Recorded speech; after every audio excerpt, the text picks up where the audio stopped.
오늘 말씀의 제목은 신앙고백서 21장 신자의 자유와 양심의 자유에 관하여, 신자의 자유와 양심의 자유에 관하여, 이런 제목입니다. 그럼 신자의 자유는 뭐고 양심의 자유는 뭐냐?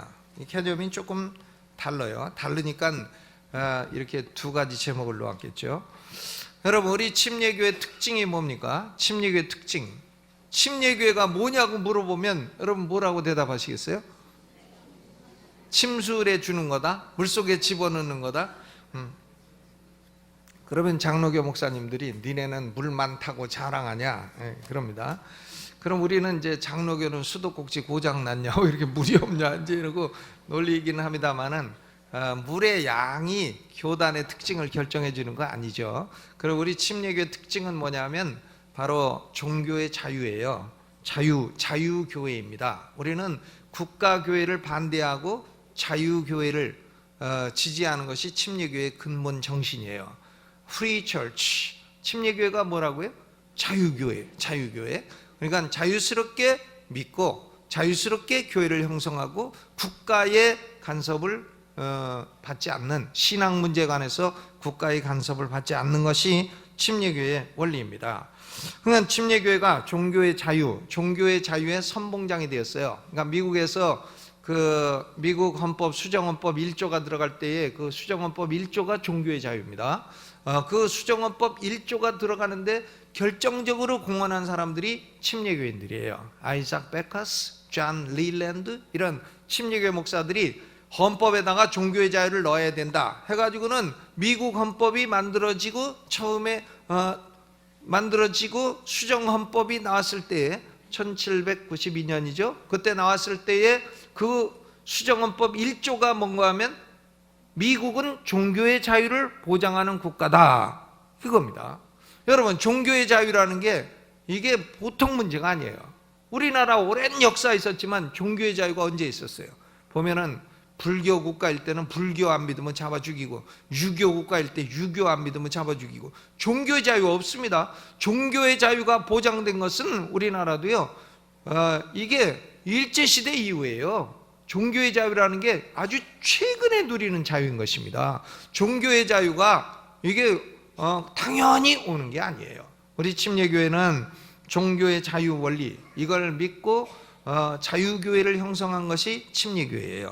근데 침례교회 종교의 자유 원리가 나오게 된 근본 원리가 뭐냐? 그게 바로 신자의 자유 그리고 양심의 자유입니다. 갈라디아서 5장 1절은 신자의 자유에 대한 대선언이에요. 그리스도께서 우리로 자유케 하려고 자유를 주셨으니 그러므로 굳세게 서서 다시는 종의 멍에를 매지 말라. 이게 무슨 자유예요? 신자의 자유, 종의 멍에를 매지 말라. 역사 속에서 인간의 양심의 자유는 두 가지 세력에 의해서 위협을 받았습니다. 하나는 로마 가톨릭 교회가 취했던 것처럼 교황을 중심으로 한 교권, 성직자들이 교권을 만들어 가지고는, 그래서 성직자들이 성경에 없는 교리나 제도 이런 걸 만들어서 맹목적인 순종을 강요합니다. 그러니까 성직자들이라고 해도 성경에 없는 걸 우리에게 믿으라고 할 권리가 없는 것이죠. 그러니까 로마 가톨릭 교회는 이 성직자가 교황을 중심으로 해서 엄청난 세력을 이루고, 성직자가 성경에 없는 교리라도 만들면 그대로 믿어라, 이런 걸 강조한 것입니다. 교황이 교황 자리에서 선포한 교리는 무효하다, 뭐 이런 교리를 만들어내고, 그리고 마리아는 죄가 없이 그 몸과 영혼이 한꺼번에 하늘로 승천했다, 뭐 이런 교리를 만들어내고, 이걸 믿으라, 이걸 안 믿으면은 그건 뭐 안 된다, 이렇게 강요를 했습니다. 그러니까 교권에 의해서 인간의 양심의 자유가 침해를 받았고, 또 다른 하나는 일부 개신교 국가에서 그랬던 것처럼 국가의 권위를 지나치게 확대해서 신자들의 신앙 내용을 통제하고 획일하여 국가교회 제도를 만드는 것입니다. 국가교회. 그 대표적인 것이 영국 성공회입니다. 1534년에 헨리 8세가 수장령 Act of Supremacy, 수장령이라는 걸 발표했어요. 그 수장령이 뭐냐? 이 모니터 좀 불편하니까 좀 잘 맞춰져요. 수장령이라는 게 뭔가 하면 영국 국교회의 머리는 국왕이다 이거예요. 영국 교회의 머리가 국왕이다. 여러분, 교회의 머리가 국왕입니까? 말도 안 되는 소리를 하는 거죠. 헨리 8세가 자기가 이제 자기 마누라가 애를 못 낳으니까요, 아들을 못 낳으니까 이혼을 하려고 그러는데 카톨릭이 이혼을 허용을 안 하는 거예요. 그러니까 아들 낳으려고 카톨릭하고 딱 단절했어요. 그게 1534년 수장령입니다. 그래가지고 낳은 아들이 에드워드 6세예요. 아들 하나 낳긴 낳았습니다. 근데 수장령을 발표하고 영국 교회의 머리는 국왕이다 이렇게 됐어요. 이 헨리 8세의 딸이 누군가 하면 유명한 엘리자베스 1세입니다. 1558년에 왕이 돼서 1603년까지 왕이 됐고 45년간 영국을 이끌었어요. 그러니까 영국이 엘리자베스 1세 때에 스페인을 물리치고 유럽의 최고 지도자로 딱 등극하게 된 겁니다. 그러니까 이 왕이나 이런 건 여자가 더 잘한다 하는 걸 알 수가 있어요. 이 엘리자베스 1세가요 1559년에 보니까 왕으로 딱 등극해서 보니까 국민들 가운데 카톨릭도 있고 개신교도 있어, 청교도들도 있고 카톨릭도 있고. 그런데 왕이 되어가지고 보니까 국민들의 신앙이 갈려져 있단 말이죠. 그러니까 1559년에 뭘 내렸냐면 통일령이라는 걸 내렸어요. 통일령, Act of Uniformity. 통일령 딱 내려가지고는 통일령의 내용이 세 가지예요. 세 가지가 오늘날 영국 성공회, 영국 국교회를 구성하고 있는 것입니다. 하나는 뭔가 하면 모든 국민들은 왕이 믿으라고 하는 대로 믿어라. 구교도 아니고 신교도 아니고 중도 노선을 따라서 믿어라. 이게 성공회는, 그러니까 성공회 신부들은 보면 카톨릭 신부인지 개신교 목사인지 알 수가 없어요. 그렇지, 옷은 신부 옷 입고 다니고 또 개신교라고 하고. 그러니까 왜 그러냐면은 영국 국왕 엘리자베스 1세가요 소위 39개 조항 39 아티클이라는 걸 통해 가지고 영국 국민들은 개신교도 아니고 구교도 아닌 중도 노선을 믿어라, 이 신앙 내용을 획일화시켰기 때문에 그렇습니다. 그리고 두 번째로 모든 국민들은 왕이 정해준 예배 양식에 따라서 예배를 하라. 그 왕이 정해준 예배책이 공동기도서예요. Book of Common Prayer, 공동기도서입니다. 그리고 셋째로 모든 국민들은 왕이 임명한 감독의 명령에 순종하는 감독 정체를 따르라. 왕이 교회를 다스리는 감독을 임명해. 그러니까 이거는 종교 장관과 같아요. 그러면 감독이 교회를 다 지배하는 겁니다. 그래가지고 왕이 명령한 대로 교회를 다 통치를 하는 거죠. 그러면 교회의 통치자가 누구냐? 왕이 되고 왕 밑에 그 왕이 임명한 감독이 되는 겁니다. 이게 이제 감독 정체예요. 감독 정체. 개신교 중에도 감독 정체를 취하는 교단이 감리교회입니다. 감리교회.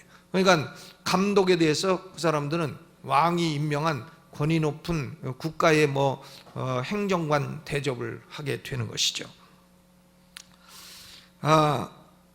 그런데 우리 침례교인들, 그리고 침례교회가 나오게 된 분리주의자들이나 침례교인들은 신앙 문제에 관해서는 국왕의 명령을 따를 수 없다 이렇게 된 겁니다. 국왕이 왜 이거 믿어라 저거 믿어라 하냐 이거예요.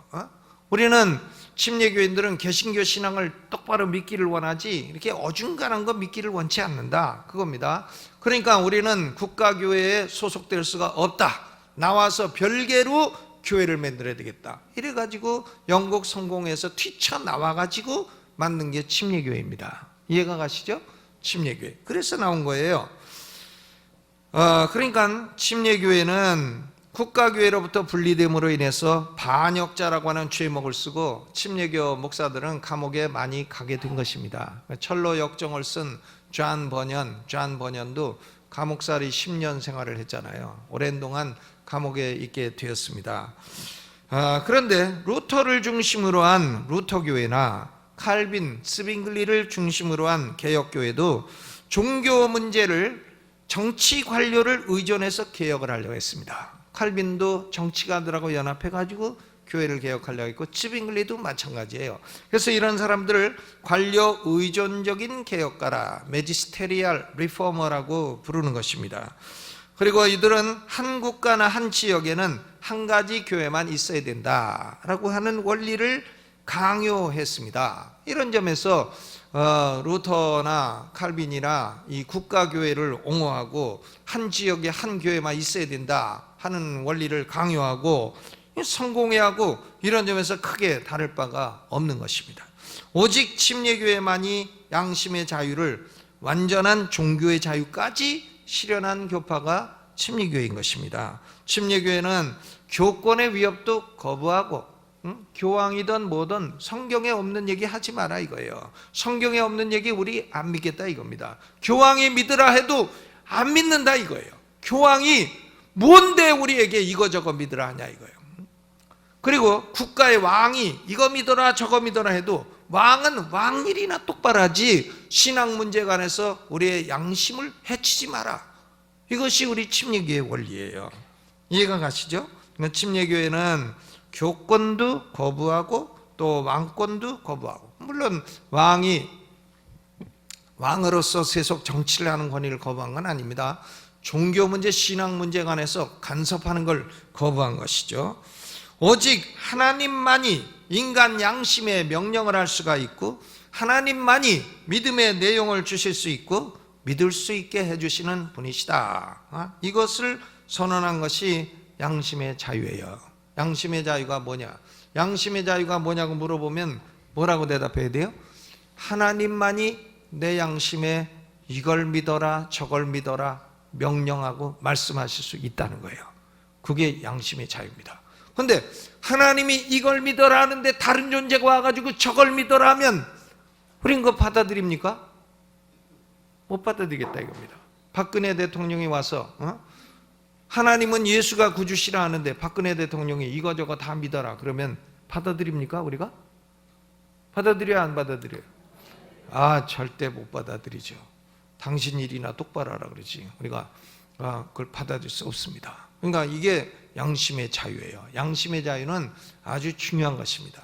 우리 인간의 영혼과 양심에는 하나님만이 명령하실 수 있고 하나님만이 믿음의 내용을 가르치실 수가 있고 하나님만이 우리에게 이런 거 저런 거 믿고 순종하라고 요구하실 수가 있는 겁니다. 아무리 목사래도 성경에 없는 걸 갖고 와가지고 요구를 해. 그러면 우리가 받아들입니까? 안 받아들여요. 당신 이단 아니냐? 안 받아들이는 거죠. 그러니까 양심의 자유는 굉장히 중요한 것입니다. 신자의 자유와 양심의 자유는 같은 뿌리이지만 개념에 약간의 차이가 있어요.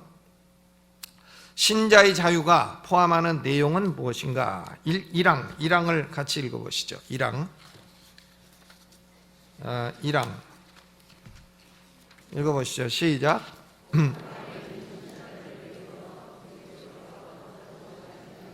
죄책으로부터의 자유, 하나님의 정죄하시는 진노로부터의 자유, 율법의 가혹함과 저주로부터의 자유를 얻는 것을 포함하며 현재 이 악한 세상으로부터의 구원, 사단의 속박으로부터의 구원, 죄의 지배로부터의 구원,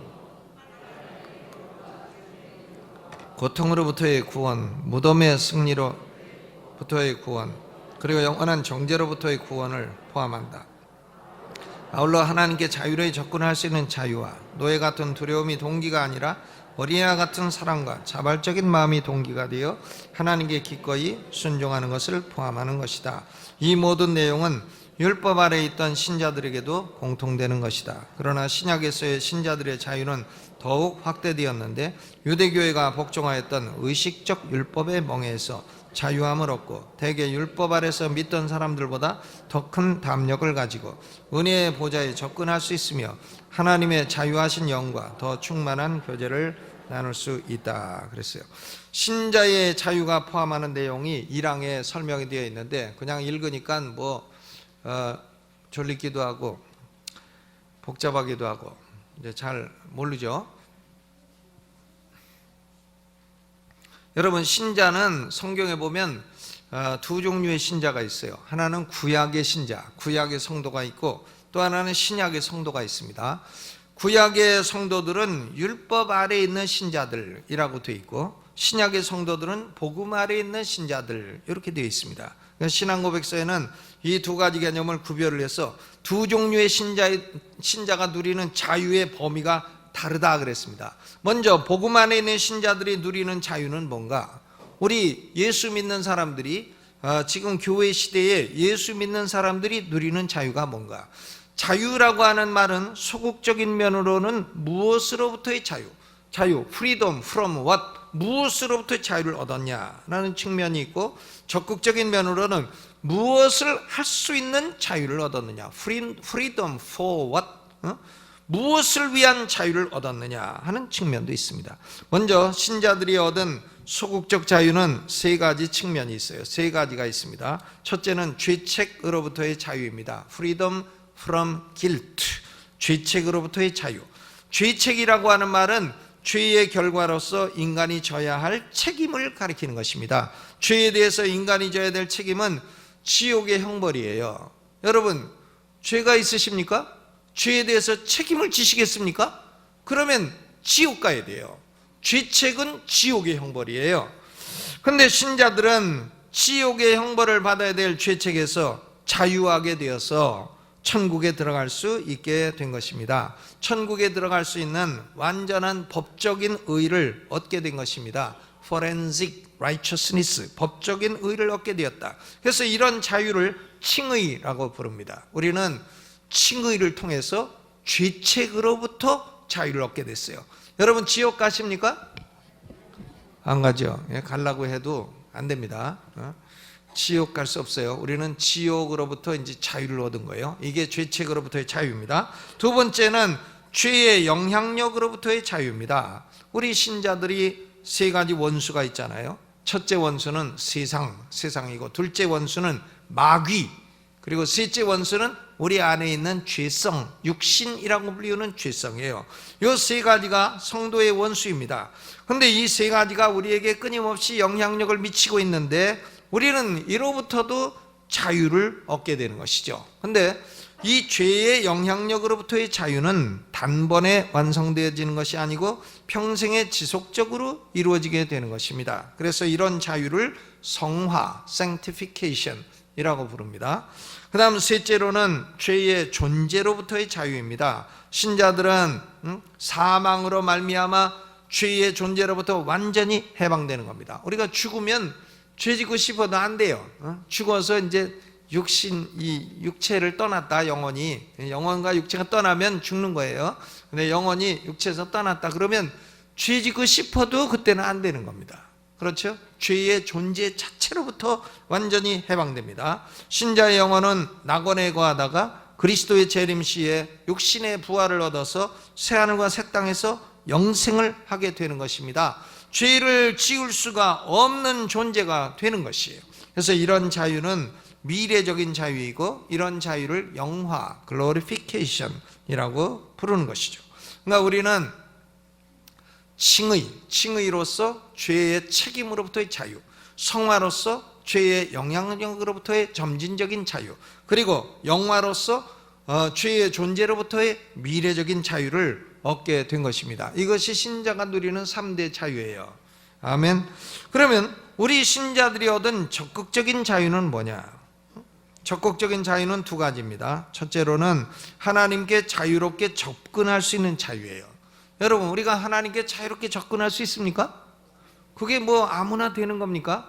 옛날 구약 시대에는 대제사장들도 1년에 한 차례 하루 대속죄일 때에만 하나님을 접근할 수 있었어요. 나머지는 하나님 접근이 어림도 없습니다. 하나님 접근하면 그 자리에서 죽는 거예요. 그러니까 하나님을 접근하는 게 안 됐던 것이죠. 그런데 우리 신자들은 이제 항상 24시간 하나님의 오피스는 24시간 열려 있어요. 5시에 퇴근하시고 그런 것도 없습니다. 9시에 열고 그런 거 없어요. 그냥 24시간 열려 있고 항상 우리는 예수의 이름을 가지고 담대하게 하나님 보좌 앞에 나갈 수 있게 되었습니다. 이것이 자유예요. Freedom to access, freedom of access, 접근의 자유, 하나님께 접근할 수 있는 자유죠. 두 번째로는 하나님께 기꺼이 순종할 수 있는 자유입니다. 마귀에 노예된 사람들은 하나님께 순종할 수 있는 자유를 누릴 수가 없어요. 여러분, 바로왕의 노예된 이스라엘 백성이 마음껏 하나님께 순종할 수 있습니까? 하나님께 예배할 수 있습니까? 할 수 없어요. 마찬가지 이치인 것입니다.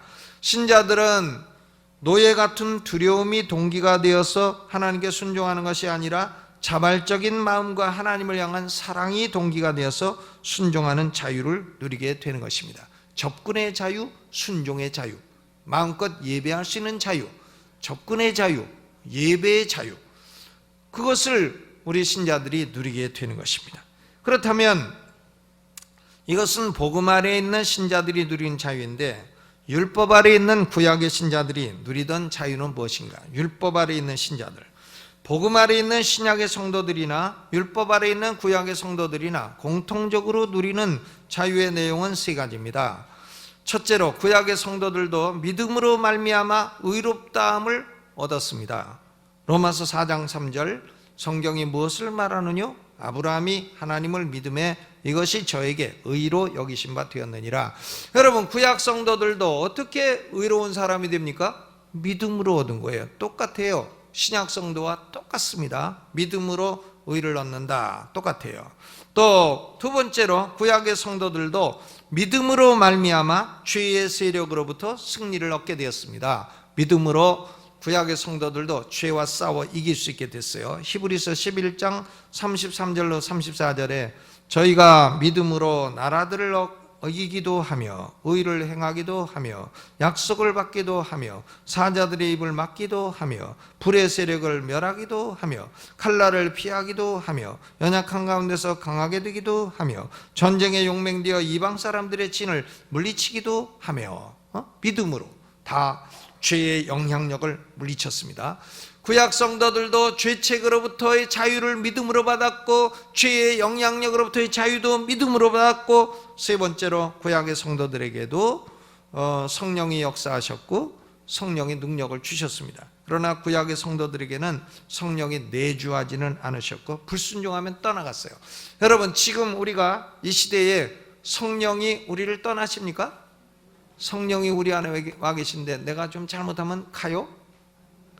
안 가시죠? 성령이 우리 안에 내주하시고 영원토록 떠나지 아니하시리라. 어떤 사람들은 성도들도 귀신 들릴 수 있다, 뭐 이런 헛소리를 하는데 난 그렇게 생각하지 않습니다. 성령을 모신 사람이 어떻게 귀신 들릴 수 있어요? 말도 안 되는 얘기예요. 성도들이 귀신 들려요? 그런 일이 있을 수 없습니다. 그건 성도가 아닌 사람이 귀신 들리는 거죠. 성도들도 물론 귀신의 유혹에 좀 넘어갈 수는 있어요. 그러나 성도들은 귀신 들릴 수 없습니다. 왜? 우리 안에 누가 계시니까? 성령이 거하시니까 귀신 들리는 건 있을 수 없어요. 귀신 들리는 건 전부 다 그 우상 숭배하고 귀신 숭배하고 이단 따라다니고 그런 사람들에게 나타나는 것이지, 성도들에게 귀신 들림이라는 현상은 있을 수가 없는 겁니다. 여러분, 구약의 성도들도 믿음으로 의롭다함을 얻고, 구약의 성도들도 믿음으로 죄의 세력을 이겼고, 구약의 성도들도 성령이 역사를 하셨습니다. 그러면 신약의 성도들은 구약의 성도들보다 자유가 어떻게 됐나? 더 확대가 되었어요. 확대. 우리는 구약 성도들보다 더 확대된 자유를 누리는 것입니다. 그 어떤 면에서 확대가 되었나? 첫째로, 구약의 성도들이 복종하였던 의식법의 멍에서 해방되는 자유를 얻게 되었습니다. 우리는 의식법이라든가 구약의 절기라든가 이런 걸 지킬 필요가 없어요. 의식법은 예수 그리스도에 의해서 모두 다 실체로서 실현이 되었기 때문입니다. 그리고 둘째로, 우리는 은혜의 보좌 앞으로 항상 담대히 나아갈 수 있는 확대된 자유를 얻게 된 것입니다. 언제나 예수의 이름으로 하나님 아버지 부를 수가 있어요. 그럼 하나님이 우리에게 귀 기울여 주시는 겁니다. 여러분, 그게 보통 특권이 아닌 것이죠. 옛날 대제사장조차도 1년에 하루밖에는 갈 수 없었던 그 놀라운 자유를 우리가 누리고 있는 것입니다. 그리고 성령님이 역사하실 뿐만이 아니라 내주하시고 영원토록 우리를 떠나지 아니하시고, 우리 성도들은 성령님과 더 긴밀한 교제를 나눌 수 있는 확대된 자유를 얻게 된 것입니다. 아멘. 그러니까 구약의 성도들보다 신약의 성도들은 자유가 어떻게 된 거예요? 더 확대가 되었다. 확대가 되었다. 놀랍죠? 그러니까 사도 바울이 그리스도께서 우리에게 자유를 주셨으니까 종의 멍에를 매지 마라 말씀을 하신 것입니다. 그러면 이것이 신자의 자유라 할 때에 신자의 논리적 귀결로서 얻게 되는 양심의 자유란 건 무엇입니까? 2항을 읽어봅니다. 2항 시작. 하나님만이 사람의 양심의 주가 되신다. 하나님은 당신의 말씀에 배치되거나 혹은 말씀이 포함하고 있지 아니한 사람들의 교리나 명령들로부터 인간의 양심을 자유케 하셨다. 그러므로 그와 같은 교리를 믿거나 혹은 그와 같은 명령에 양심을 어기면서 순종하는 것은 참된 양심의 자유를 위반하는 것이다. 그리고 맹목적인 믿음을 강요하거나 절대적으로 맹목적인 순종을 요구하는 것은 양심과 아울러 이성의 자유를 파괴하는 것이다. 아멘. 제가 한번 물어볼게요. 여러분이 아들을 장가 보내가지고 며느리가 들어왔다. 며느리가 예수를 안 믿어. 그럼 어떡합니까? 두들겨 패갖고 교회로 데리고 나옵니까? 예? 예수 안 믿어. 어떻게 해요? 패? 며느리를 어떻게 패요? 그럴 수 없죠. 그러면 장인이 쫓아와서 큰일 나지. 사돈끼리 싸움 나지. 그러니까 며느리가 예수 안 믿는다. 그럼 어떻게? 강요할 수 있습니까? 진리도 강요로는 안 돼요. 진리라도 뭐 그냥 괴롭혀가지고 그냥 안 됩니다. 절대 안 되죠. 시어머니가 며느리 막 괴롭혀갖고 교회 나와라 그러면 며느리가 안 나가 더 안 나가 이렇게 되죠. 그러니까 진리도 강요해서 안 되는데 더더구나 비진리를 강요하면 됩니까? 말도 안 되는 것이죠. 양심의 자유란 것은 뭐냐? 양심의 자유는 근본 원리가 뭐냐면 하나님만이 인간 영혼의 주가 되신다. 인간 양심의 주인이 되신다 하는 원리가 양심의 자유의 대선언입니다. 하나님만이 인간 양심의 명령을 내리실 수가 있고 인간 양심에 내 죄를 회개해라 명령하실 수가 있고 내가 예수를 구주로 믿어야 한다 명령하실 수가 있어요. 하나님만이 하실 수 있는 것입니다. 그리고 이것을 믿으라 저것을 믿지 마라 하는 믿음의 내용을 주실 수가 있다는 것입니다. 신자의 자유를 얻은 성도에게는 하나님과 성도 사이에 미디에이터 중보자이신 예수 그리스도 이외에는 어떤 왕이나 어떤 직분을 가진 인간이나 어떤 교권을 가진 존재도 하나님 말씀에 어긋나는 신앙 내용을 믿으라고 강요할 수가 없고 순종을 요구할 수도 없다는 것입니다. 그러니까 양심의 자유는 하나님만이 내 영혼을 지배할 수 있는 유일한 분이시다. 이것을 선언을 하는 것이죠. 양심의 자유는 인간이 어떤 권위도 두어서는 안 되고 어떤 스승도 두어서는 안 된다는 의미는 아닙니다. 성서에 합당한 권위나 성서의 내용을 바르게 가르치는 스승을 거부하라는 말은 아닙니다. 양심의 자유라는 것은 반대로 하나님 말씀에 어긋나거나 하나님 말씀에 포함되지 않는 내용을 사람이 인위적으로 만들어서 인간 양심에 강요할 때 거부할 수 있는 자유를 의미하는 것입니다. 그러므로 양심의 자유는 필연적으로 국가교회 제도를 거부하게 돼 있어요. 양심의 자유는 필연적으로 로만 가톨릭 같은 교권 제도를 거부하게 되어 있습니다.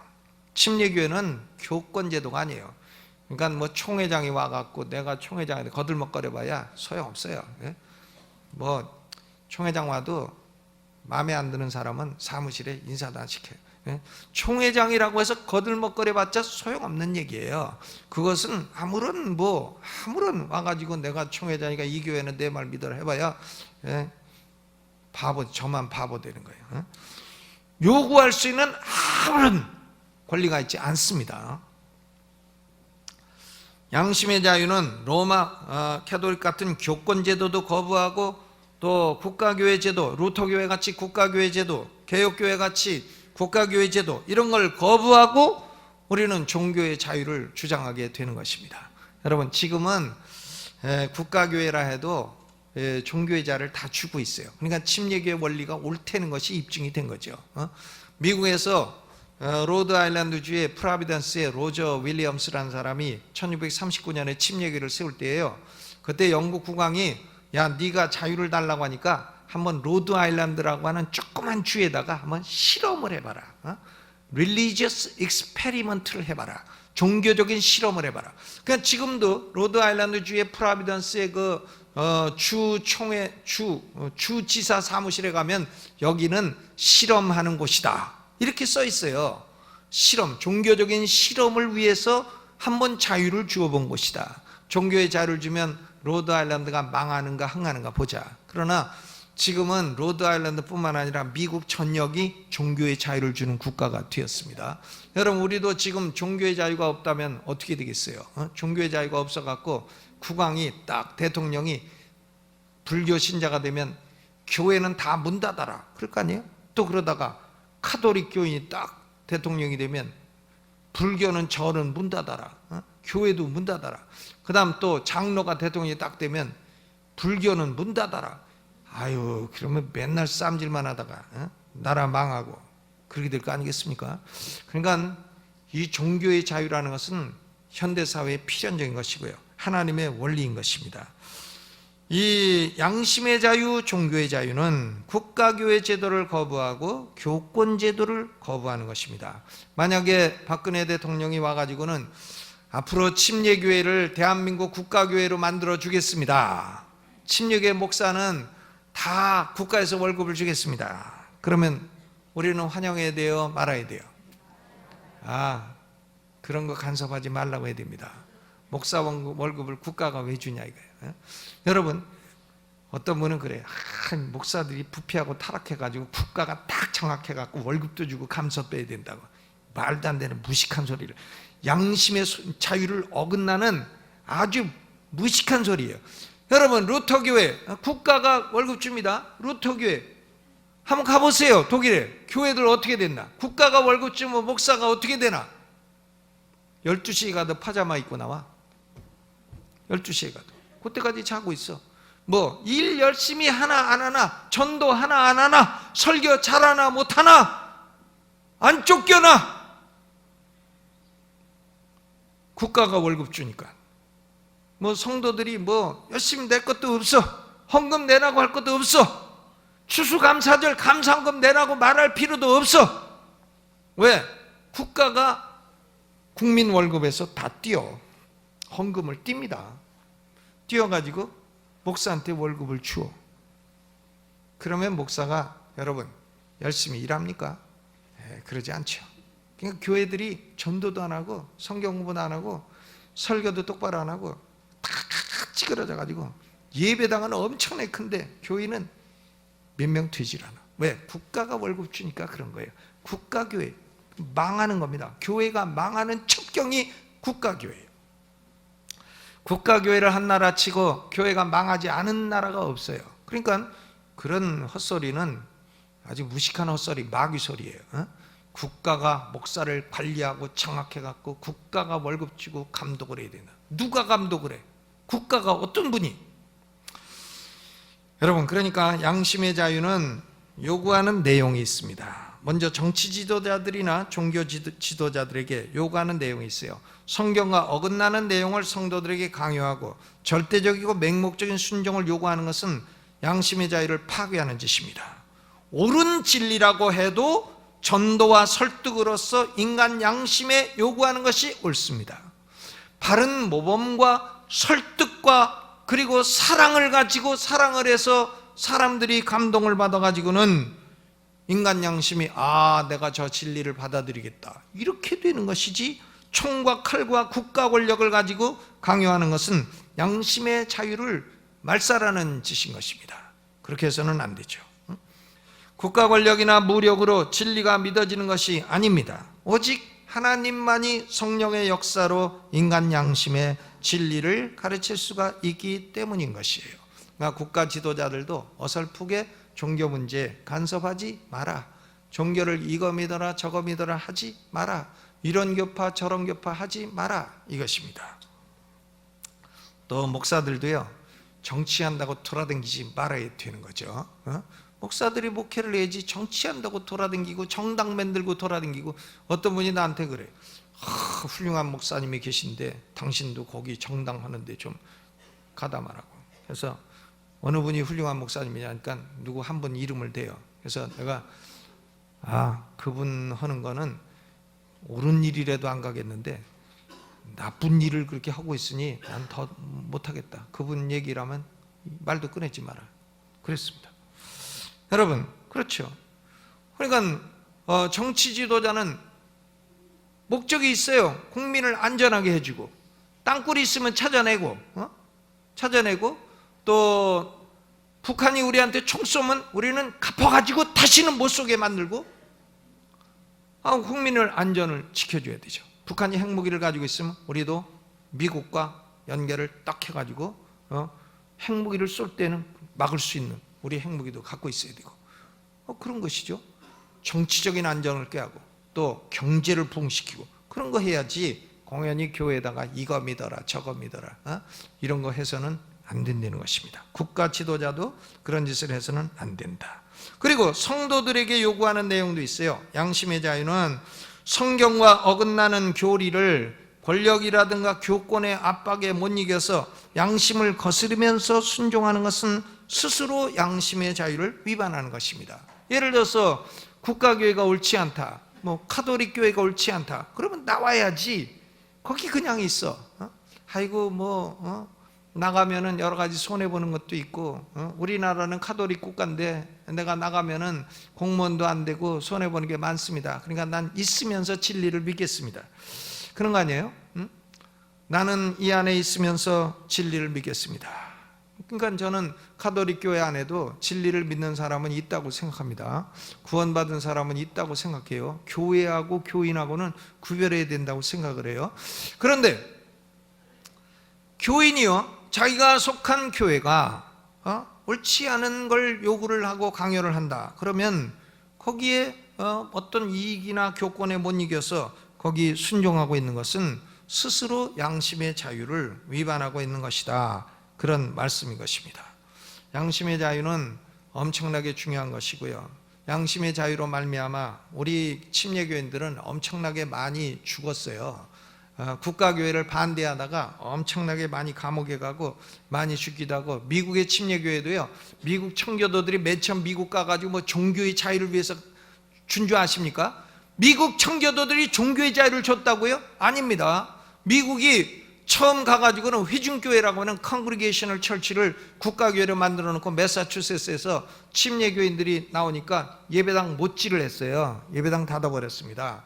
그리고 우리 침례교 목사, 유명한 오바디아 홈즈라는 목사를 보스턴 시장 바닥에서 곤장 30대를 때렸어요. 목사를 보스턴 시장에서 곤장을 30대를 때려. 오바디아 홈스. 그러니까 오바디아 홈스가 30대 맞고 나서 당신들은 장미로 나를 간지럽혔다. 유명한 말을 했습니다. You tickled me with roses. 그리고는 6개월간 일어나지도 못했어. 우리 침례교 목사들 6개월간 일어나지도 못하도록 의도 터지고 장미로 나를 간지럽혔도다. 이렇게 말하고 국가교회에 대항을 했어요. 그래가지고는 결국은 미국 헌법을, 종교의 자유를 주는 이 수정헌법을 만드는데 결정적인 공헌을 한 사람이 침례교도들입니다. 여러분, 침례교도들은 성품이 이렇게 야비하지 않아요. 침례교도들은 성품이 하나님 말씀에 믿으라고 된 것은 그냥 자기가 우도 터져도 믿고 죽어도 믿어요. 그리고 강요를 해도 강요하는데 굴복하지 않아요. 이게 침례교 신앙입니다. 그러면 신자의 자유를 주신 목적은 뭔가? 사망 읽고 이제 마치겠습니다. 사망 시작. 신자의 자유를 핑계 삼아서 어떤 죄를 범하거나 혹은 어떤 죄악된 정욕을 품는 사람은 복음적 은혜의 중요한 의도를 왜곡하여 자기 자신을 스스로 파멸시키는 사람이요, 신자의 자유를 주신 목적을 전적으로 파기하는 사람이다. 신자에게 자유를 주신 목적은 우리가 모든 원수들의 손에서 구원을 얻어 우리의 전 생애를 통하여 아무 두려움 없이 주님 앞에 거룩함과 의로움으로 주를 섬기게 하는 것이다. 아멘. 그러니까 애굽에서 노예된 이스라엘 백성들이 바로 왕의 손에서 자유를 얻고 구원받은 목적은 뭡니까? 목적은 여호와를 경배하게 하라. 그게 목적이죠. 애굽의 손에서 구원받아 가지고 딴 나라에 가서 또 노예된다, 그건 아니잖아요.